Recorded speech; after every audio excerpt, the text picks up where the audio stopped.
Hi, Bob from Blackmagic here, IBC 2019, and today we announced a new Blackmagic Raw update. It's been 1 year since we introduced it, and now we have support in a variety of cameras as well as other products. So, we have the new Blackmagic Video Assist 12G HDR line that can take raw output of a Canon 300, C300 and a Panasonic EV1.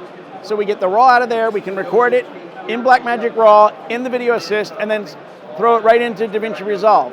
We also added support for playback of Blackmagic Raw in Adobe Premiere as well as Avid Media Composer. So both our options to record and our options to play back and other nonlinear softwares has expanded. And for more information, you can go to our website at blackmagicdesign.com.